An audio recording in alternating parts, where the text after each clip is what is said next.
Hey, listen, fuckhead. You can do whatever you want to do. You can put me on mute. You can turn the goddamn channel for all I care.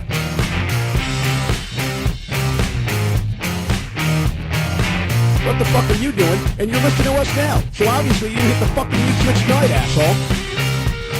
Ladies and gentlemen, it is now time for the Royal Grumble. I would like to welcome you all to our wonderful podcast, and thank you for listening, of course. Sitting to the left of me, mapping a course for the Cosmic Key, it is Star Daryl. Hello, Daryl. I'm not sure how I feel about that. I don't care. And sitting to the right of me, he's only smoke and mirrors, it's Dashing Daniel. All right. I like that one. Good evening. Yeah, I thought you might, yeah. You're a twat. I always get the better off of these ones. I've noticed this. It's called a running joke. I'm your best man. Yeah, but, yeah. Oh, you it's wait. to make up for it. You fucking wait. I've got a speech. I've got a roast to prepare. You're acting like you haven't already prepared a lot of it. You're still in for SummerSlam. Yeah, that's true, actually. Yeah, if the listeners don't know about this... Yeah, how have we not Graham, mentioned tell the story. Oh, well, I went to SummerSlam this last year, 2015. Brock Lesnar against Undertaker, quality. But we went to buy some signs, some white placards to put some, slogans and stuff on. And I think I had one that said, Kev ate all the pies, which I was particularly fond of, that Kevin Owens didn't particularly seem to like when I held it up. And did he not like it when you implied it was really fat? He wasn't particularly keen on it. Although, seeing what they've done with that figure of him, obviously someone else has the same idea. Then we had one that said, Brock will pagger you. So for those of you who may not be aware, pagger is a bit of a northern word for, we're just going to beat you up on that. And then I made special mention of my friend Daryl here. So you will see, and you'll find it on Twitter because people enjoyed it, and it's still on the network, there's a sign very prominently at SummerSlam that says Daryl is a knob. But I'm not a knob. I put the sign up at NXT TakeOver Brooklyn as well. It's just in the background of that one. You can prominently see it on SummerSlam, and it took them until Monday Night Raw for someone in the background to clearly go, knob means dick, right? There's a guy who's calling his mate a dick out there, and they actually told me, it was my own foolish fault. I got it out for Superstars, and they told me to take it down before Monday Night Raw started. And while Graham was gallivanting off in New York, I got to sit and watch SummerSlam with Daryl, who got to see the sign in all its glory, and it was wonderful. I must admit, I'm a little devastated that I didn't get to see your reaction to the sign. But he called it. He called it as well beforehand. He's like, he's probably got a sign calling me a dick or something. And then 2 seconds later, the show starts, and Daryl is a knob is there on our screen. I'd been tweeted about, which Daryl then tweeted everyone who tweeted about it. Yeah, just to let him know I'm not a knob, apart from the one attractive female that tweeted about it, and I let her know that I was single. You were at the time. Yeah, so we were fine. Fair enough. Should we start the show? We should. Have we not started it? Well, we have now, I suppose. Cody Rhodes asked for his release this week. We were all together on Saturday, and Cody Rhodes said, thanks a lot, I've asked for my release. He's been granted his release. His wife's been granted her release as well, I believe. Yep. He's gone. What do we think? It's a bit of a shame. You felt like after Dusty passed away last year, maybe it was the time to do something a bit new with him. And according to the Wrestling Observer, that was what was supposed to happen. He was supposed to come back as Cody Rhodes, but that didn't end up happening. And now Cody Rhodes is gone, and he's taking writers to task on Twitter. What would you have done new about him? Because they did normal Cody Rhodes, the normal human being. Yeah. They did grotesque Cody Rhodes. They did Cody Rhodes, a different Cody Rhodes. They've done several Cody Rhodes. And then they did Stardust. There's not much more to do with him. I mean, he had his place on the roster. He could have been he could be in the IC title feud as it is now. He could be another one of those guys in there. But instead, he was stuck as Stardust, kind of doing nothing. I think the unfortunate thing for him is he's another one of these wrestlers who I believe thinks he's better than he is. Now, he's not at Zack Ryder levels of that. No. Let's make that clear to the listeners, because I know what you mean, but they know we hate Zack Ryder for thinking that he's better than he is, and Dolph Ziggler as well. I'd compare him to Tyson Kidd. He's a guy with lineage, he's a good worker, he's well respected, but then at the same time, he's not up at the top ends of the card. Do you agree with that, Daryl? No, because Tyson Kidd doesn't have lineage. Tyson. He married into it. Yeah, he married into it. He was the last person trained at the Heart Dungeon by Bret Hart. That they said that on telly, so it must be true. I think he was trained by Bruce. Do you? Yeah, Zombie of Owen. That is probably true. Oh my god. Let me just see. 4 minutes, in case you're interested. In fact, probably not even 4 minutes. I should point out, this was something I was actually going to mention. It's the anniversary. Of what? What? Oh my god, it's the anniversary, Daryl. Of what? What do you think it might be the anniversary of, Daryl? That's why I said it, R.I.P. Owen. It's the anniversary of... That's why I said it. Honestly, that's what I knew. I knew, guys. It's fine. We'll run with it. I've said worse. We've cut worse. We cut it. Worse. We're not cutting this, though. It's fine. Yeah. I didn't want you to cut the other stuff. Well, some of it. One of them I did. Listeners, there's an episode. I don't know which one it is. And I'm not going to say what I cut because these will panic. But basically, I'd said some horrible things. And then something happened and we had to re-record an episode. You can hear the hatred in Graham's voice to me towards the end because I ruined the show because I didn't want to re-record it. Yeah, I'll open it, but you can't hear the hatred in my voice for that one because I was fuming. And because you threatened to ruin it again, you started going on the same territory. There is that, yeah. We did have to sort of all wrap it up pretty quickly. Anyway. One thing I thought was interesting in his statement was that he mentioned the writers and blamed the writers. In my head, that's him knowing where his bread is buttered. If he ever wants to come back, writers will come and go. The lead writer of SmackDown will change, the lead writer of Raw will change, but if he started burying Vince and Triple H, he'd know that he ain't coming back, or at least he ain't coming back for a long time. And I did also like that he mentioned at some point, I think on the most recent tweet, the one with the picture of all the statements, he said, "This is all I'm going to say. I'm not going to do a podcast about it." So there you are, CM Punk. Cody Rhodes is taking the piss out of you. So you get your fighting gloves on and have a fight with him in UFC. Do you think Cody Rhodes will go to UFC? I think Cody Rhodes is going to have as many fights in UFC as CM Punk will. Oh, yeah. I don't actually. I think Punk will fight and he'll get paggered. Is that all? Is what all? You both just stopped. Oh, you're the host. I thought you were going to... Well, I was just wondering how we sort of felt about... Well, maybe not so much about how he's gone, because I think we've all agreed that he had a ceiling. Yeah. And he'd probably reached that ceiling, really. But there were some really good things that Cody Rhodes was responsible for. I thought the dashing gimmick he made work really well. The grotesque gimmick worked really well. Yeah.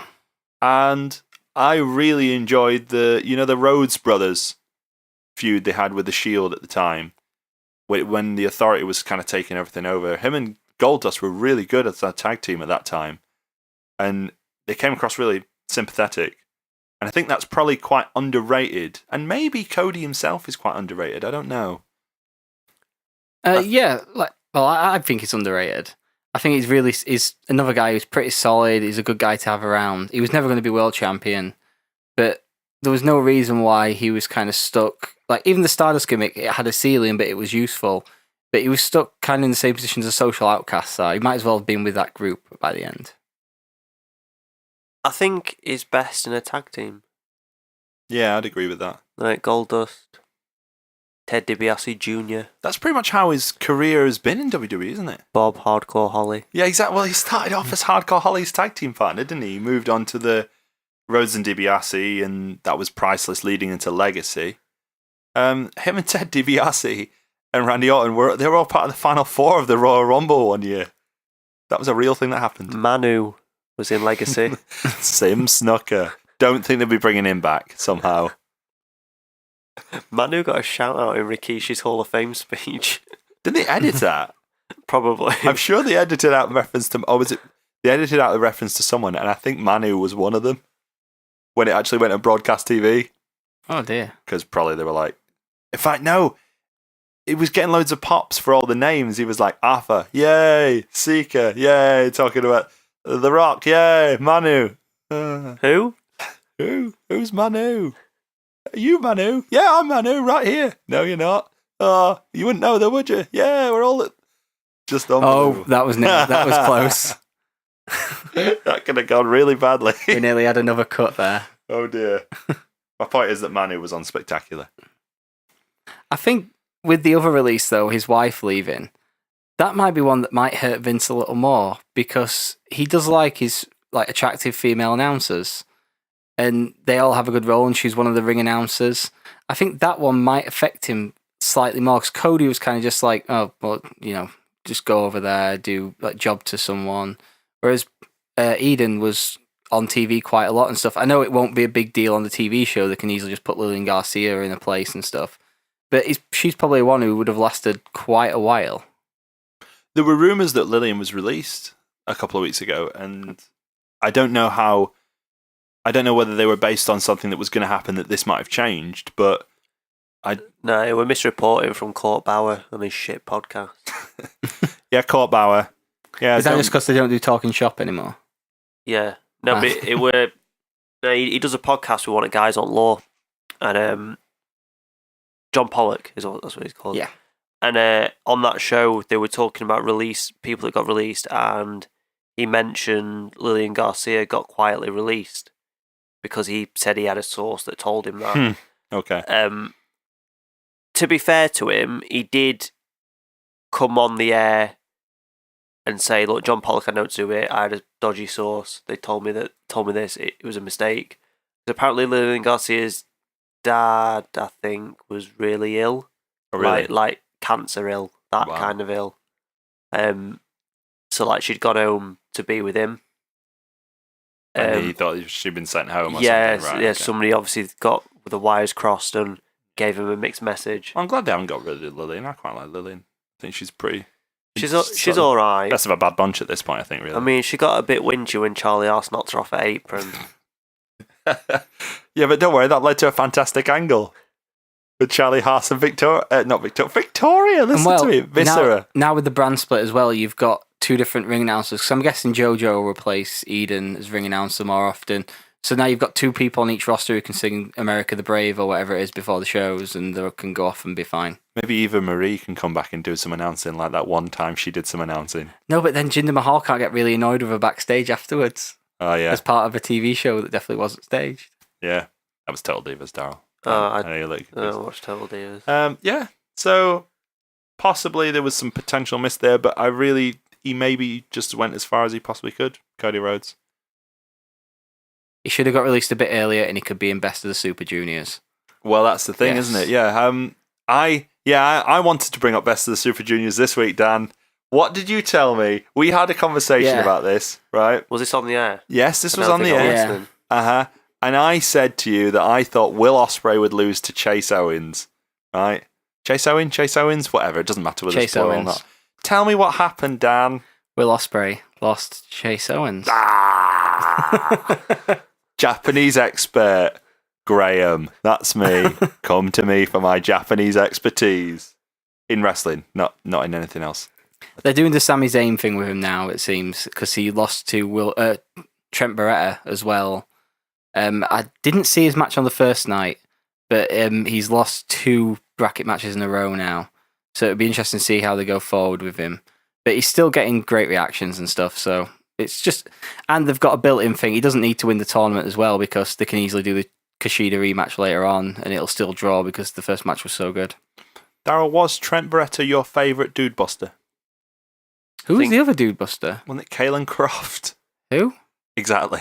Yeah. Yeah, so it's Trent Beretta. Trent Beretta are the two. Just so everyone knows. Okay. Of the dude busters. For those of you who are keeping score. Yeah. Now part of Roppongi Vice. I'm not a fan. Not a fan now. Talking of New Japan and such, I'm going to...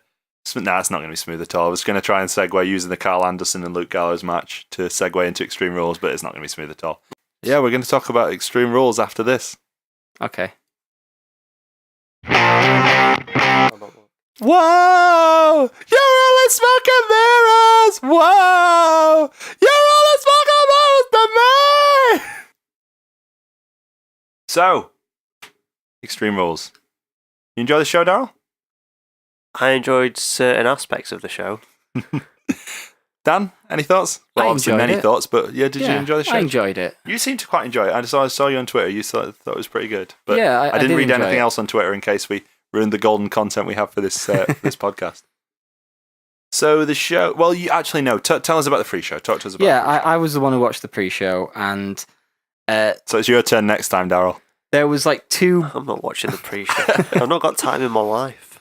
There was two like proper segments on the show. They did a thing with the Dudley Boys where they came out saying, "Oh, we're the originators of Extreme, but screw you, screw everyone." Big Cass came out, abused them a little bit, and then beat them both up. That was one of the things, and then the other one was the match between Baron Corbin and Dolph Ziggler, which wasn't terrible. It was a decent match for a pre-show. Ended with a pretty big low blow, like the most over elaborate one where he hits the low blow and then leaves his arm there for a good few seconds with this big smile on his face while Dolph Ziggler sells. But yeah, there were two matches. The main talking point of the pre-show was Rusev was in the social media lounge taking questions. So that's the main talking point of it, not the match. Yeah, definitely Rusev. Okay. I agree with him. That is definitely. I was just confirming that. Yeah. Rusev should do more of these interviews because he's just brilliant. His gimmick seems to have changed up a little bit where he got asked what his favourite thing about America was, and his answer was the money, because American people are lazy and immigrants like me can come into this country and make a lot of money. So he's kind of playing on the Donald Trump thing. And then the other thing he said, he got asked how he was going to deal with Callisto that night, and he told what's the guy? Todd, whatever his name is. Todd Phillips. Todd Phillips. He told him that he was going to steal Callisto's shirt to mess with his head a little bit. That's a very odd way of dealing with things. I found out afterwards it's a reference to pumping iron, because one of the bodybuilders on that film has a Lucky shirt, and one of the other competitors steals his Lucky shirt and hides it to mess with him and take him out of the game before they do a bodybuilding competition. That's pumping iron, the Arnold Schwarzenegger. Where he says when you get a good pump, it feels like coming. Yeah, that's what I thought. Yeah. Yep. Good. You should watch it, Daryl. It's a good film. It sounds like your sort of film, Daryl. And a good pump. I don't pump iron. No. Really? You sure? Oh. I always come regularly though. What you unfortunately didn't get to see was his sinister way of creeping up to the microphone before he saw that. So thanks, Daryl. That will scar me forever. Can I just point out that Baron Corbin beat Dolph Ziggler? I know he's already said it, but Baron Corbin beat Dolph Ziggler. Yay! Yeah, which would matter more if it weren't for what happened on Raw than I was just punctuating that here for later. Fair enough. Right. Laying down a marker. Right. Opening match was Usos against Carl Anderson and Luke Gallows in a tornado match. I thought this was a really good tag match.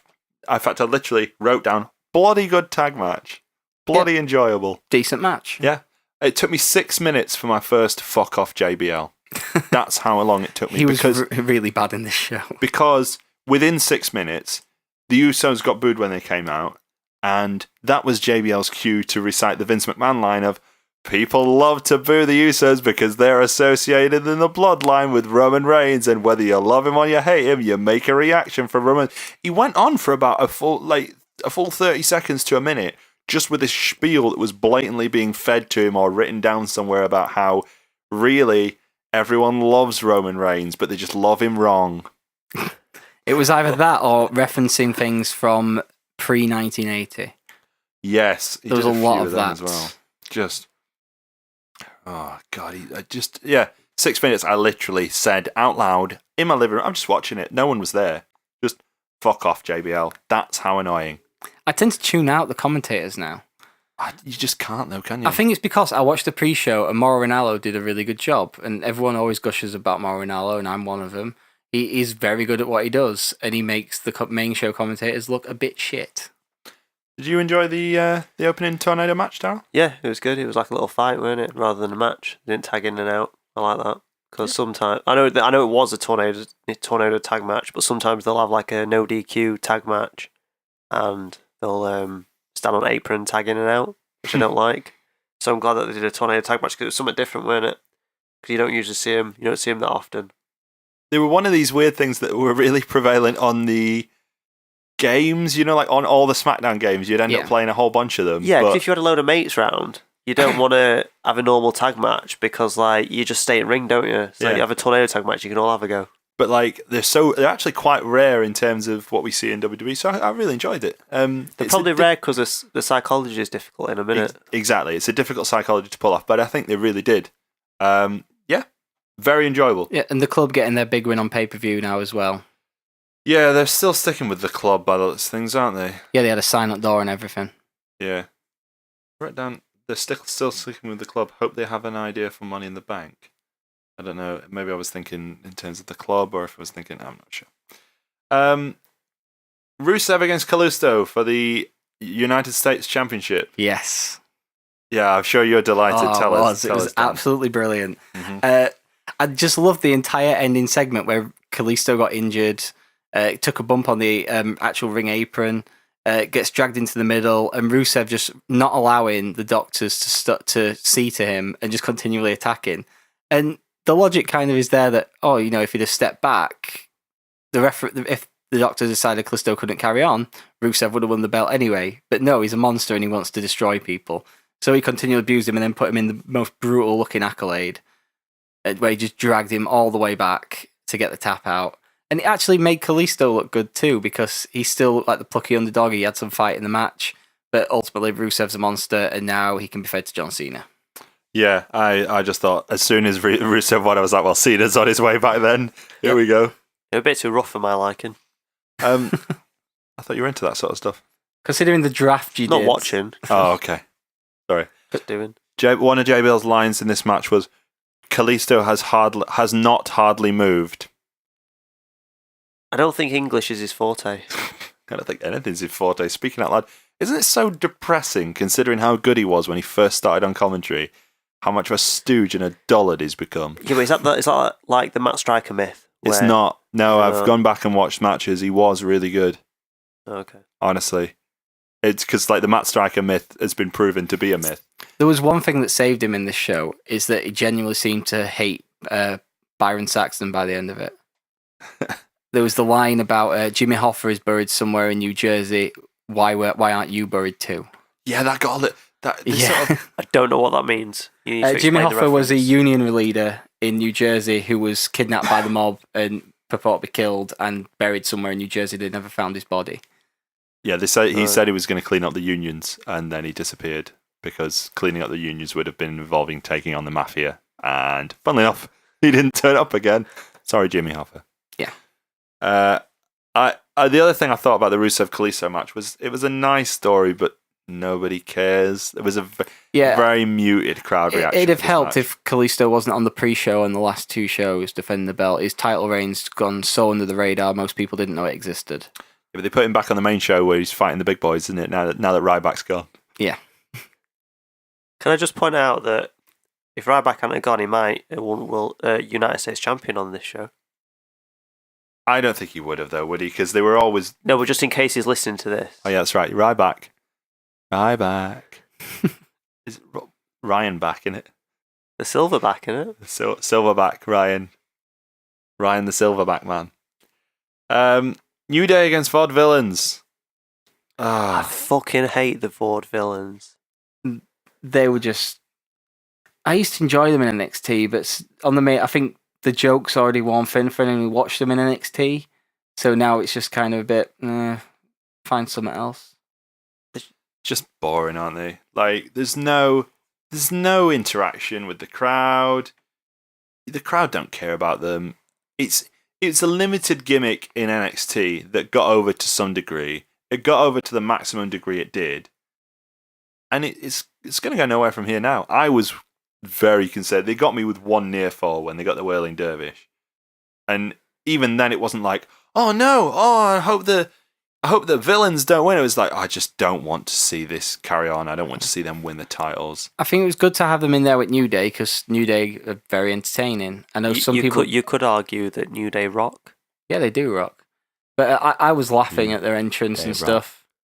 Day rock. Day rock. Yeah, I was laughing at the intro and everything. And then one of the notes I've written, Xavier Woods should wrestle more. I thought he did really well in this match. Yeah.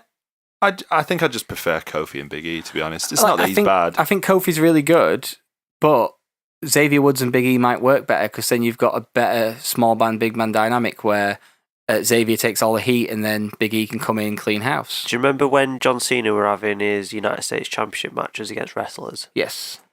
Xavier Woods was the only one he had a bad match with. I don't think you want to watch a lot of Xavier Woods matches. He's fine in tag matches, though. He takes the heat. Big E comes in. Does that annoying... that spear. When he does the spear out of the ring. This is what I was going to say. He actually turned off a little bit this time, so he wasn't landing directly on his head, but he still kind of landed on his head. Big E is going to break his neck with that diving spear one day. If he doesn't stop doing it, he's going to break his neck. I feel entirely confident, entirely unhappy in saying that that's going to happen. Though it would kind of be funny to see him trying to gyrate with the Halo brace on. Oh my God, that's a disturbing way of thinking of things. Laugh at a man that broke his neck for your entertainment. Haha.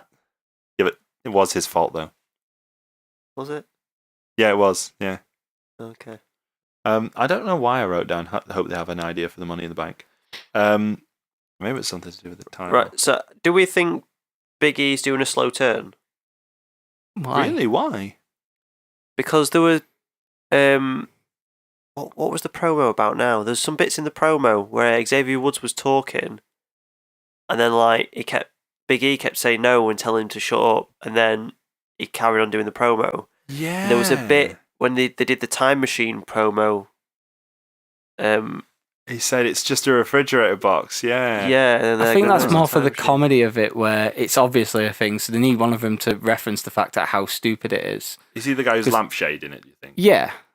I'd be interested to see. But that's just a thing that's started happening, though. It's not like it's not been their shtick for the whole thing. I know, because his gimmick is kind of being the goofy one normally, so when someone does something more goofy, then it makes sense for him to be the one. No, it's just a cardboard box. I'd be interested to see where this goes. If that's really the case, that's actually a really interesting idea to me, because for as much as people are enjoying the New Day, I really feel like they're an act that can get stale very quickly. And if they carry on with exactly the same shtick, it's just going to get dull. So, if that's where it's going to go, I'd be intrigued to see where it works. They're going to get broken up in fucking draft, aren't they? That's almost inevitable. Just to let you know that if they do, I think Kofi's going to retire. Because I've watched his table with 3, and he said, once this run's done, once we're finished, I might be ready to retire then. So, if they get broken up in draft, Kofi I don't think he'd go if they got broken up with the draft. I think it'd be more a case of if the New Day's at an end and there's nothing. Because theoretically, you could say they were still together, they're just not on the same show. But, hey, that's another interesting thing to consider. But would we really want to see an Xavier Woods against Big E feud? No. You'd only want him there as a small obstacle for Big E to squash to move up higher up the card. Yeah. And I think that will happen eventually. Maybe not in that exact way, but I think Big E is the one that they could really do something with, if they want to. Let's talk about this motherfucking 4-way. Oh, let's talk about the Fatal 4-way. Right. This was a fucking great match, right? I enjoyed this more than the main event. I know a lot of people enjoyed the main event more, and I get that, I do. But this was brilliant. And the funny thing for me was, it's the first time in ages that you looked at the bill and you went, well, the second most important match on there is definitely the Intercontinental Championship match. Yeah. And after the match, this is even before the show, and after the match, I mean, you could even put them on the same sort of level in terms of what they meant to the show itself. The best part about the match is that all 4 came out better for it, which should happen in this type of match. I mean, the end of the match furthered Sami Zayn and Kevin Owens, where Sammy, in complete anger, just went for Kevin Owens and started brutalizing him. Cesaro took 3 finishes and still wouldn't stay down until eventually the Miz snuck in a pen, and it just keeps all their things going. And it was just a kind of a really great ending for that match. I like that Sami Zayn went for Kevin Owens. Yeah. Like, he hit him with a haluva kick straight away. Yeah, that was a fantastic beautiful. way to begin things. Yeah. Just like fuck locking up. Yeah. I don't mind a good lock up every now and again, but like, if them two fucking hate each other, why are they going to do that? Like, Yeah. Just fucking have him. And then at end, when he went for him again, and it caused him to lose the match because he was more focused on Kevin Owens. It could sort of be one of them feuds where they don't touch each other for a while, but they always come back. That makes sense. A bit like Bret and Shawn They're obviously not to that level, but that kind of thing where they're always sort of like in each other's shadow. They're always at a level playing field kind of thing. But yeah, I think Sami Zayn's got to sort of, I don't know, win some matches now. Feuds like this do help people, though, don't they? Because you start to understand what the character's about and you start to identify with them a bit more. For someone like Sami Zayn, that's really important because he is the underdog and you need to identify with him and going, well, that guy's just constantly being a dick to him, constantly getting his face, constantly ruining his shot at being something great. And when you have feuds like you said with, Bret and Shawn, or the one that comes to my mind, and I'm not comparing them as feuds, but I'm comparing them in the sense of the relationship of the characters, as like Austin and The Rock, where you have these two people that are, even though they're maybe not even interacting with each other, you always know in the back of your mind that they are at odds with one another and they'll not see eye to eye. And at any time you could possibly go back to that and make, a big match happen out of it. Yeah, it's sort of like people that have like legendary rivals. Yeah. So like you could argue that Edge's is probably John Cena. Mm-hmm. So it's people like that, whereas they didn't feud all the time, but you pick their best rival, it's there. And you can't do that with a lot of people. Like if you said, who's Dolph Ziggler's best rival, who would you pick? You wouldn't pick one. His own attitude, his hair, his pink tights, his brain. Yeah, God, his propensity to his brain bouncing off his skull. That's the problem. His habit of slowly climbing up a ladder, and then when it calls for it, racing up a ladder and in the same match. I didn't even mean this to be a hate segment. No, but I'll always take it to that. No, you're right. But I'll talk about The Miz in this match as well. Like, for the first time in a while, The Miz, I was completely into what he was doing. He was really great, and he was the perfect foil for everything else going on in the match, because the other three guys, like Kevin Owens is a bad guy, but he still gets cheered. People still really like him. Sami Zayn's the big underdog babyface. Cesaro's the big powerhouse babyface. And then The Miz is just the dickhead who's there to ruin everyone's day.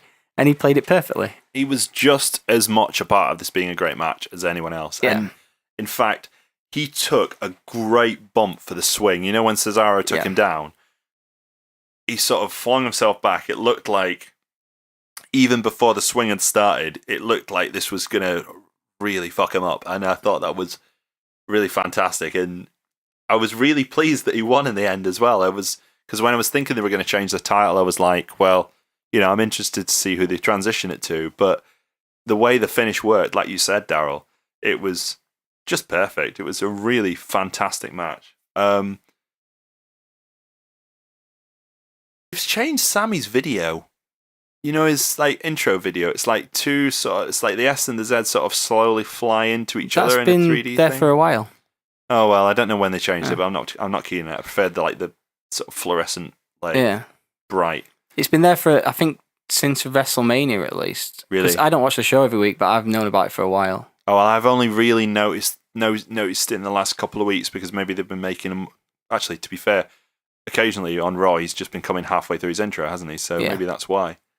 There was a flipping code red in this as well that was awesome. Oh yeah, the old Mike Quackenbush, Claudio Castagnoli spot at Cesaro now. They recreated that spot, and that got a reaction out of me too. And I like that he didn't go for the DDT through the turnbuckles on this match. Yeah, that's a good point. He didn't go actually. for it this time because the match didn't need it, and it's best saved that he doesn't do that every show. Yeah, because it would lessen the impact in the end. Minor things, dumb chants, fight forever, this is awesome, all that. Although I can get on board with them when a match is as good as this, but they just annoy me sometimes. Yeah, I sort of hate every chant. That is true. And there was one moment where Cesaro hit the neutralizer. I think it might have been on Miz, and like someone was clear. I think Sammy was supposed to come and break it up, and the ref just slowed his countdown just a little bit so that it could come and be broken up. It wasn't a huge deal. It amused me a little bit. I tell you what, this match reminded me a lot of, and I'm going to sound like the biggest like sort of internet wrestling community like indie fan wanker. I already do that all the time, so you're fine. I'll judge you both. It reminded me of like an X Division match because the pacing was really good. So Everyone, do you want to just do a show with me? No. Fuck off. I just thought the pacing was really good, and they kept it at a high pace without making it seem like it was constant spots, and it had a meaning to it. Everything had a meaning to it, and well, the X Division was a rip off of like the indie Ring of Honor style. Yeah, and you've got Kevin Owens, Sami Zayn, and Cesaro in this match, who were all in Ring of Honor. Yeah, that makes sense then. So like, they're gonna have a good match, aren't they? They're gonna. Oh yeah, it's just that was what came to mind. It was like, but I'm thinking more along the lines of if WWE can continue to make the Intercontinental title seem like a viable second belt in the same way that TNA several years ago, and I do mean like about 10 years ago, managed to make the X Division seem like a belt with its own division that was nonetheless very prestigious. Could this be a sort of an equivalent to that in the sense of you know that these wrestlers are going to go for this belt, but you still buy it as something worthwhile? Kind of like how we did with the draft on the special entrant episode. Yes, exactly like that. Exactly like Dan's version of Raw. Yeah. Well, that's what everyone dreams about, don't they? What? Everyone's going, oh, let's make the Intercontinental title like it was. The wrestler's belt. I'm not even bothered about it being a wrestler's belt so much as I am just bothered about it being a prestigious belt. And I know, it's all fake. They're all written like... What? I mean, the belts aren't all made out of actual gold. Sorry, that's what I mean. And he keeps saying this, belts hold up your trousers, the titles. Oh, sorry, yeah, silly me. It's a championship. I apologise. That was what made me laugh a lot, by the way, was Vince when he was talking about Roman Reigns never getting the belt back. I was like, you're the one who tells people you can't call it a belt. But when you're the boss, you make the rules. You don't follow the rules, do you? I know, clearly. And, quote, I'm going to kick your fucking head in. Oh, yeah. Jesus Christ. I'll give you a fucking beating, that's what it was. Cheers, Vince. Daryl, anything else to say about this match? Yeah, so somebody informed me today, and I've not seen it, so I don't know, that this got 4.75 stars from Dave Meltzer. Really? And if that is true, he's a fucking pussyhole. Just give it 5 stars. I agree. I hate the 3/4 star thing. What's that all about? Like, what did it make... I don't really agree with star rating anyway. Just if you like it, you like it. If you don't, you don't. But he obviously has this star rating, and he don't want to give certain matches 5 stars because he wants that 5-star thing to be a prestigious thing. But 4.75 is just so close to 5. Just fucking give it 5 stars. If it was in the Tokyo Dome, he'd get 6 stars. Yeah, he definitely would have done. It's just mental that he wouldn't. And he also preferred the title match. So did he give the title match 5 stars then, or did he give it the same? I didn't see the star ratings, but I know he did say the title match was better. This source could be a dodgy source. It's just I was just chatting to someone today, and they told me that. They'll be in the Observer, which will be out tomorrow morning for us. Okay. Thursday morning. We'll check it out then. So from this, as I literally wrote down, fucking great match. I put great in capital letters and everything. To the Asylum match. Is that still going on? Long match was long. Right. I'm so glad you thought that. Fucking fair credit to Chris Jericho, right? Taking that back bump into thumbtacks, right? Fair play to him. Just have that one spot in it, mate, to be honest. It's weird. Everything about the match was set up really well. The weapons were getting bigger as the match went on and stuff, but they just needed to cut 10 minutes out of the middle. And it'd have been fine. If it was a 15-minute match, it'd have been fucking great. But because it had a big section in the middle where all the crowd died, and you could tell they were just, oh no, we've got to go for this before we go for this part. So, it was just really long. Yeah, it just, I mean, the bizarre part about it was verging on comedy at one point. The commentators were not taking it seriously. Yeah. And often you go, oh, the commentators aren't taking this seriously. That's completely unfair. They should pay... No, this match got stupid. And I don't mean like, oh, well, it's Dean Ambrose, so he's a lunatic. I mean, just stupid. At some points, they were working through it. It was just like... I'm so fucking glad that they didn't use the plant. Ugh. Because that's the one thing that's annoyed me about this feud, that rather than have it about anything serious, it's always been, oh, but it's because who's going to have a chat show? And then, oh, you tore up my jacket, you tore up my pant. Oh, who gives a fuck about that type of thing? I just want a good reason to see two people fight, not over silly shit. It was boring. It was virgin on commentary. Even virgin on comedy, sorry. Even JBL resorted to just spouting facts without direction at one point, which at least he usually gets like a company directive line. At this point, it was just like, I got nothing. He had the Wikipedia loaded up for the history of mops. Yeah, pretty much. The mop was first invented in this year. But the other thing I was going to say about the match, sorry, is the thumbtacks. Because they haven't been used in a little while in WWE, and we're like, everyone always says this thing, it's kind of good not to have it all the time, because then when it happens, it means something more. As soon as I saw the bag, I got really excited. Because I was like, they're going to do a thumbtack spot. And I thought for sure it was going to be Dean Ambrose going into it. So then when it was actually Jericho, it got a huge reaction out of me. So that at least the finish did kind of save the match for me. Well, there's a funny thing. I've got down awful match saved by an extreme finish. Survival of the sickest, anyone? 1PW finish. Daryl, you know a bit about 1PW. I do not owe you money. But if we can monetize this catchphrase somehow, I'd quite like that. Yeah, like on a t-shirt. Yeah. In a BMP logo. Yeah. I mean, I'm not a racist, but I'll wear a BMP logo if you pay me. I don't want to get that sponsor through. I don't want to get... We have received a sponsorship Some request. of my best mates are ethnics. Oh, dear. Speaking of highly offensive things, I'm sure at one point, I may have imagined it. I'm sure I heard a Benoit chant. It wouldn't surprise me. I genuinely didn't hear it, and that'd have been the first thing we spoke about today if I'd have heard that. It was very quiet, if it happened at all, but I seem to remember just like sat there as pretty much no one was making any sort of reaction and thinking, are they chanting? Right, well, if they were chanting Chris Benoit, all you fuckheads can listen up. He fucking killed his fucking wife, then waited a day and killed his fucking son. His disabled fucking son. And I'm taking moral high ground here, and I don't take moral high ground. You're chanting for a fucking double murderer.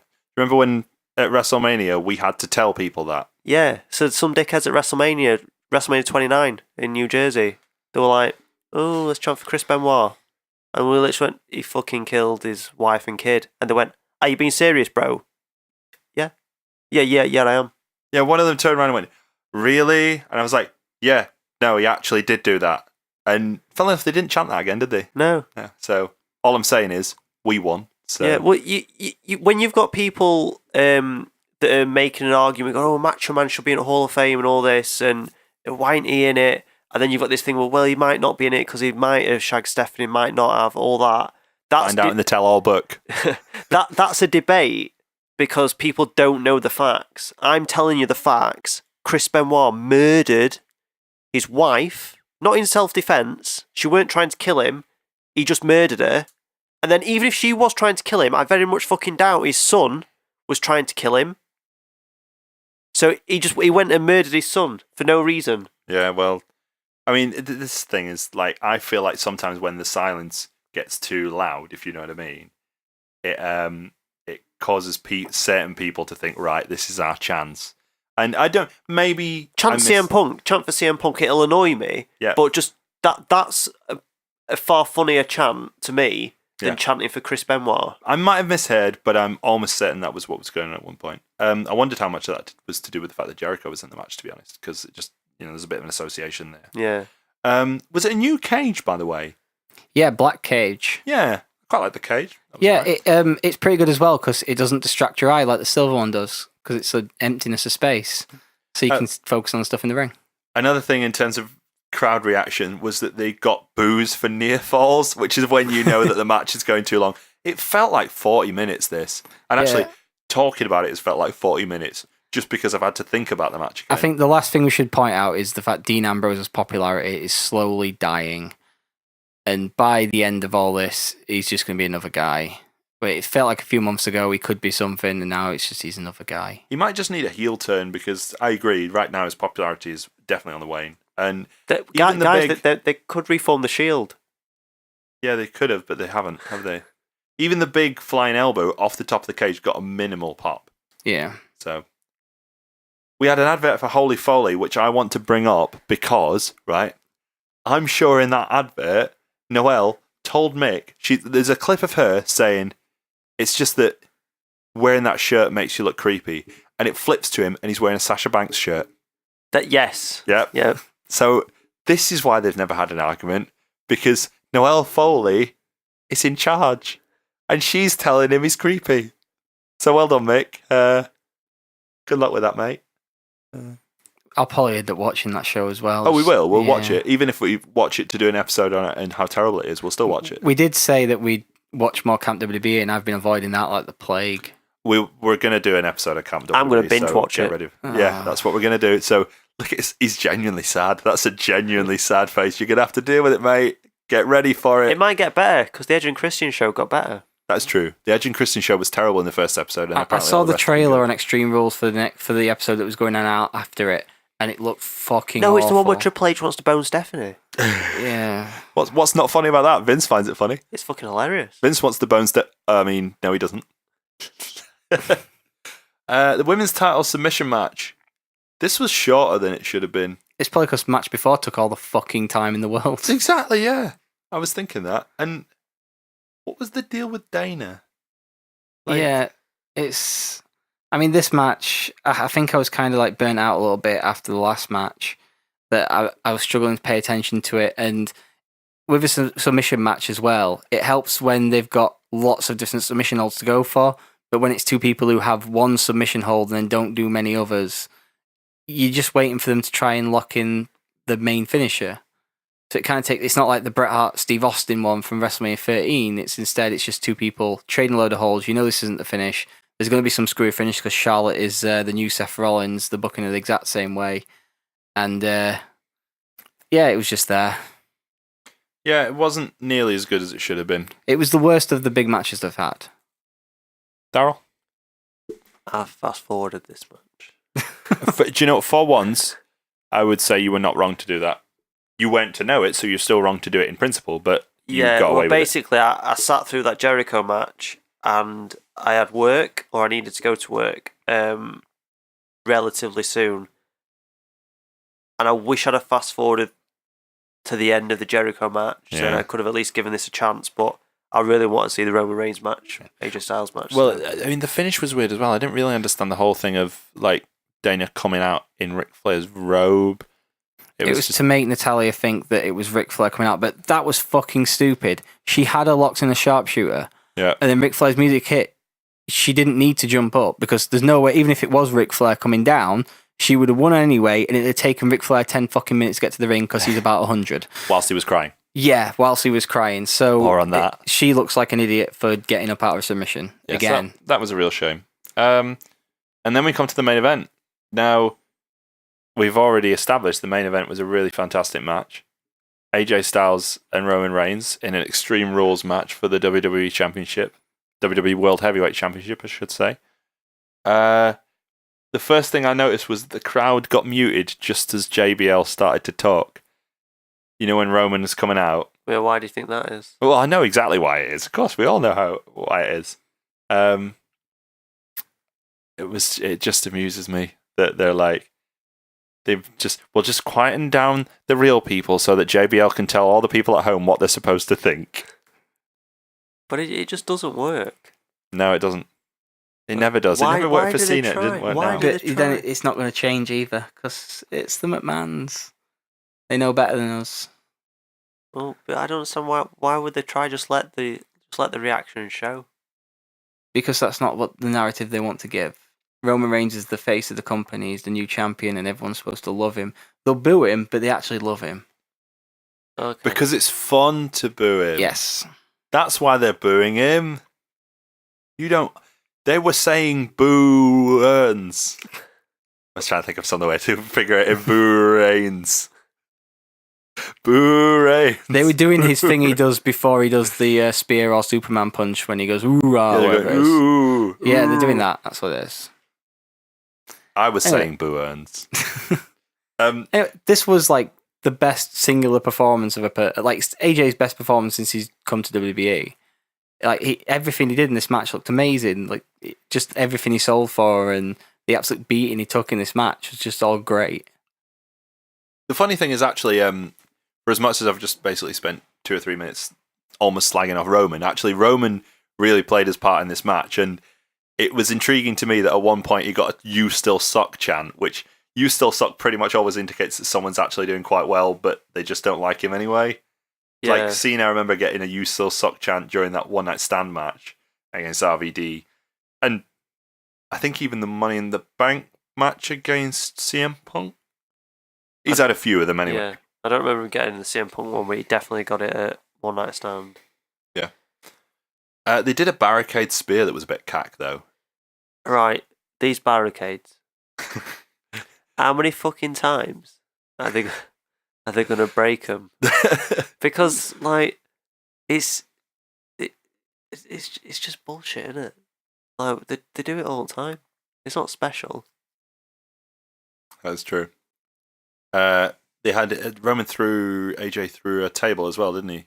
Yeah. Through the announce table. That was a pretty good spot. That was actually the one that led to "You Still Suck," because that was a very impressive spot. They had quite novel use of interference, I felt like, in this match. It wasn't as full blown as I thought it would be. Yeah. The way they did it was sort of subdued in a way that it needed to be. So, like, the guys came in and were dealt with, but they didn't take away from the match.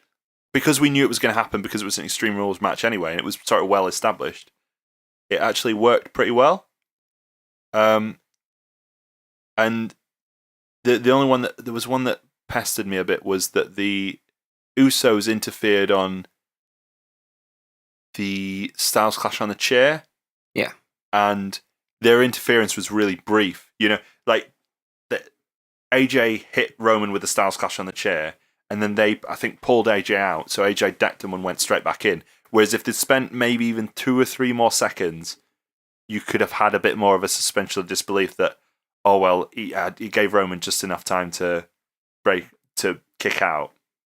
It wasn't a big problem. It frustrated me a little bit because the Styles Clash has been, until he's come to WWE, such a sort of killer move, and it's maybe losing its luster a little now. I don't know how you think He's about not really hit it many times, though, has he? No, and that was another thing that pestered me, because I wasn't bothered that he kicked out the Styles Clash the first time. You know, the regular Styles Clash. But if we hadn't already seen Chris Jericho do it so many times, this would have meant more. This would have been a big deal. If this had been the first time that someone had kicked out of the Styles Clash, and he kicked out 2, it would have been a huge deal. And it's just a shame that they did that spot already. I think it's more as well to get the phenomenal forearm over as the finish. I think you're because probably he's right. not kicking out of that one. He's not hitting it properly, or Yeah. it's been stopped every time.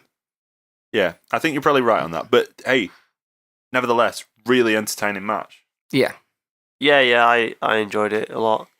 The finish was good as well. The spear. Yes, it was one where you could almost tell it what was going. It was quite an obvious finish, I felt, once you knew how the mechanics of it were going to go, but it still worked really well, and AJ sold it like a motherfucker. Yeah, I'm ready to talk about after the match. You've sort of covered. Yep, okay. But, well, can I just say that another thing I wrote was, piss off JBL with your wanky line, which I assume was something that he said after Roman won. I don't even remember at this point, but yeah, go on, tell me He about probably it. said he's not a bad guy. He's not a good guy. He's the guy. Like we're not a news show, we're not a review show, we're the show. I kept that out for a couple of weeks, but, you know. Brought it back. Well, since they keep It's now doing it. retro. Excellent. Tell me then about that after the match. Well, Seth Rollins came back, didn't he? He did. Didn't have his dick out. That's all right.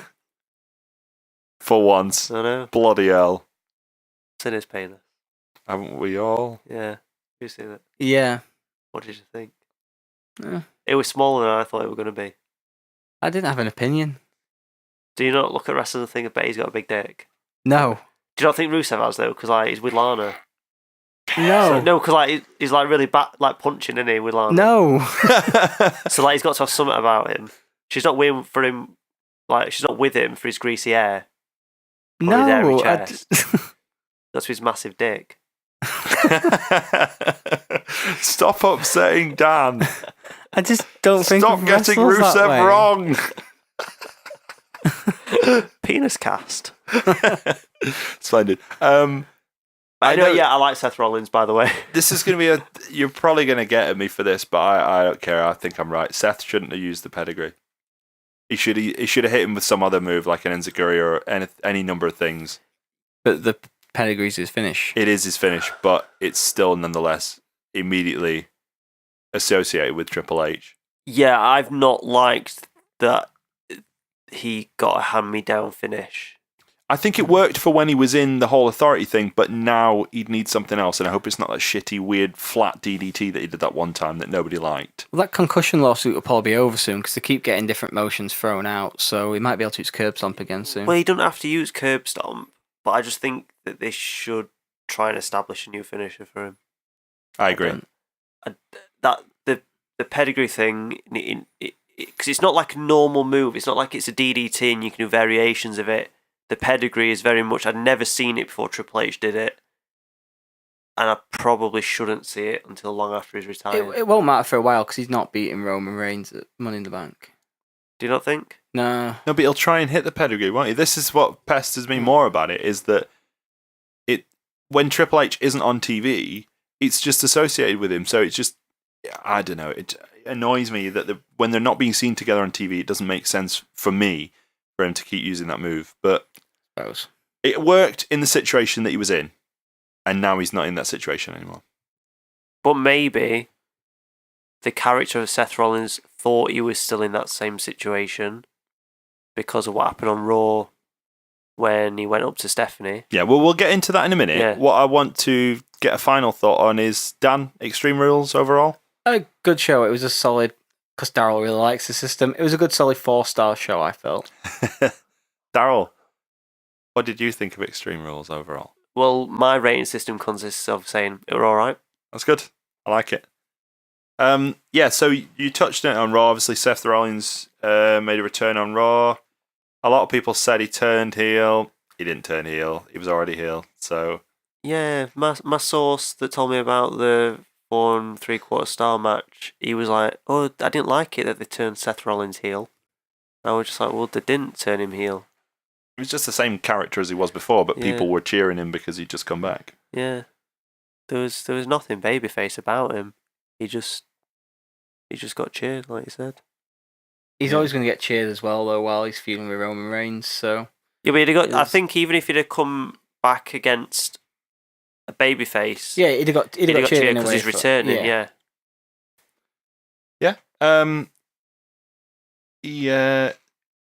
His hair was so wet Yeah, that was weird. because he's wearing a suit. Don't do it if you're wearing a suit. Yeah, why did he do that? He just does it all the time. It's really strange. Emma gets really annoyed about that. Actually. I don't mind She him doing does it when already. they wrestle because I guess it's something to do with keeping your hair in place or something. Yeah. But like, he weren't wrestling. He just came down to talk in his suit. So why would he drench himself? Yeah, a bit daft. We got Carry on. we got some participants for the Money in the Bank match. Sami Zayn, Yep. Cesaro, Chris Jericho, Dean Ambrose, and on SmackDown, Alberto Del Rio qualified as well. I think they're doing 7. Read them again. Right, so Sami Zayn, Yeah. Cesaro, Yep. Chris Jericho, Yeah. Dean Ambrose, Yeah. and Alberto Del Rio. What was the Kevin Kevin Owens Owens. AJ Styles match? Oh, and Kevin Owens. I say yes. I thought it was, but Yeah, you're maybe right. right. Sorry, okay. I forgot to say Kevin Owens. You're right. Yeah, I've not written him down here, but I did mean to say Kevin Owens as well. I think there's one more spot left, isn't there? Cena. Yeah, it is. I'm so sure it's going to be Cena, isn't it? Because why would they have had everyone else qualify and still have a spot left? I reckon it's Cena. Next week we're getting Ziggler against Corbin, part 2576. In a scientific Right, wrestling right. match. This is fucking bullshit. Yeah. Right. This is absolute bullshit. Right. I don't care if you like Dolph Ziggler or not. Oh, I can beat you in a scientific wrestling match. That was Extreme Rules. The rule of that match was no rules. So it can punch you in bollocks. It can bring a knife. It can go New Jack on him. New Jack. Yeah. Like it's no disqualification. No, you're right. Yeah, that annoyed me. There's a part of me that thinks maybe this is where they'll actually bring out the fact that he's competed in like Abu Dhabi and stuff like that, but actually it'll just be a match. No, because Baron Corbin, his character is, I'm not a geeky wrestling fan. Yeah. I didn't dream of coming here, you did. And laughing at Dolph Ziggler for it. Yeah, but Which is a good character, but he doesn't portray it good enough. He should be more of a dick. Yeah, he that needs to be might more of a come. dick. I think the latest call-ups, him and Apollo Crews, they suck, don't they? Apollo Crews more than Baron Corbin, I feel, sucks. Yeah. Like, I think Baron Corbin, they've not tried with him in the sense that they've got him in a 50-50 feud with Dolph Ziggler, but at least he's in a feud. Yeah. Apollo Crews got beat up by Sheamus, then just walked out smiling. Yeah, not selling anything, did he? Because I thought he would get foot kicked out of him. So then when he eventually lost, they'd be like, well, he did get foot kicked out of him. Because that would have made sense because Jericho also had the foot kicked out of him the previous night. Yeah. But no, none of that. Enzo was back. That was good. I'm glad to see that. Dropped his microphone off at stage. Yeah, he He's did. done that was twice pretty now. funny. It looks like they're doing the feud with the Dudley Boys, which I'm alright with. Yeah, that'd be good. So long as Vince isn't still writing Cass's lines. Cass is getting the fall in every match. That's what it is. Yeah, he definitely will win all of them. I like him as a combination. Like, he could be his manager. Yeah, I think eventually that's what they might transition to. And then they did. Ric Flair did a mental promo, which led to him and Charlotte falling out. And I thought, when she started off doing a promo, I thought, actually, this is quite good. And then it just got a bit awkward and went a bit too far, and she was a bit disingenuous, and it sort of fell a bit flatter than it should have. Yeah, everyone were chanting what, weren't they? Which I think threw her off for a bit. It threw her off more than it should have, because she seemed like she was coping with it, and then she just sort of... Yeah, I think Fucking she lost probably it. Forgot Yeah. her lines. It's just... Flair cried. That'll surprise you. She even said that. That was one funny line. I was like, oh, Dad, are you going to cry again? I did have to laugh at that. And the only other thing I wanted to say, apart from the fact that the AJ and Kevin Owens match was really good, was that they sent AJ out to do that promo excusing Roman. It's like before the match was like, hey, I've faced a bunch of people, but Roman Reigns was really great. And I was like, boo. And he was like, no, guys, he was really good. No, I'm endorsing it. Why don't you like Roman? Why? Vince must have been like, I don't understand. AJ said he likes Roman. What more do they It want? was so bad his mates ditched him. Yeah. Yeah, so what do we think about that? It's gonna lead to some kind of feud, but AJ Styles and a mystery partner versus those two. Who's the mystery partner? Everyone will think it'll be Finn Balor, but it won't. Yeah, well, it won't be, yeah, but who? It'll be I hope Apollo Crews. it would be cooler actually if they brought him in to be the mystery partner, and then he turned on AJ, and he was like, "Oh, by the way, these are my mates, not yours, dickhead." So piss off. Raw was all right. Yeah, it was passable. Yeah. The best part about it was the fact that there was hardly any McMahons on it. That plus we also have 2 matches nearly all but signed for Money in the Bank. We've got the title matches signed already, which is good because that gives them a little bit of time to build what should be a good match. And most of the Money in the Bank participants are signed. And John Cena comes back next Monday. So what do we think they're doing with AJ Styles? Like, do you think that's what it is? They're going to have a He'll tag feud match? with the clubs. That's what he'll be doing. He'll be feuding with those two and So whoever else. that's his comes main along. event run over now. That's it. Yeah, they need to move him on because Seth Rollins is back. I think that is his main event over for the time being. I would have been a lot more worried about his main event prospects before the 2 matches that he did. I feel like he genuinely has been elevated by being involved in this match. If you consider that he lost clean in the middle of the ring at WrestleMania, I think he's at a better place now He than just he was lost then. clean to Kevin Owens.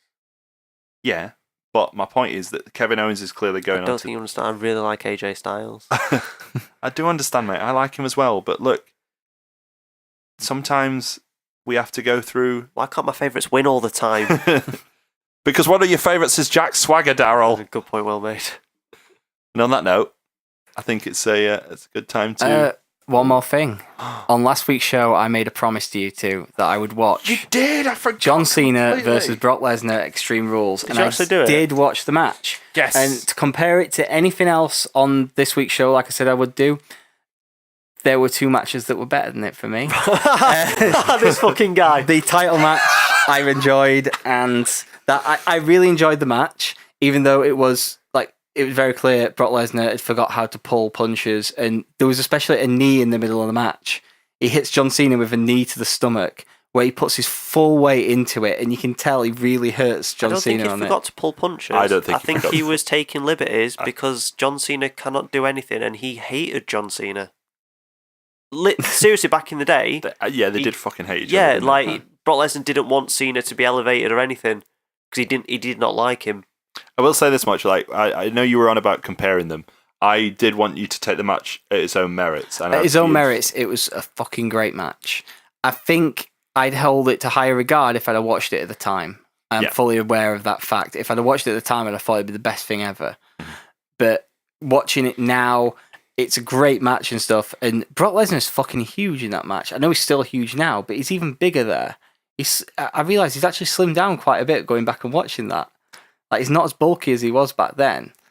But yeah, it was really great. It was the type of thing you want to see. The suspension of disbelief was there because it wasn't there really because he was beating the fuck out of him. Didn't need to be there. Yeah. He was just paggering him. I love that match. Yeah. I might go watch it now. Well, let's go and do that. Right, yeah, on that bombshell. It's time to say goodbye. Say goodbye, Darren. Bye. Say goodbye, Daryl. Goodbye, Daryl. Caught us out. Got you out again. Yeah, look bastard. at me. Twitter.com/RoyalGrumblePod. Find us on there. RoyalGrumblePod@gmail.com. Please send us an email. RoyalGrumble.podbean.com. You can find us on there. You probably have already. And we're the also... website. Sorry. RoyalGrumble.weebly.com. Thank you very much for your help there, Daniel. Thank you very much. What about the Facebook? What about the Facebook? I've thrown him off. Link. He missed the website on the last one, I think. That's why I was saying it. Facebook.com/RoyalGrumble. Thank you very much. Catch you down the road. Catch you down the road.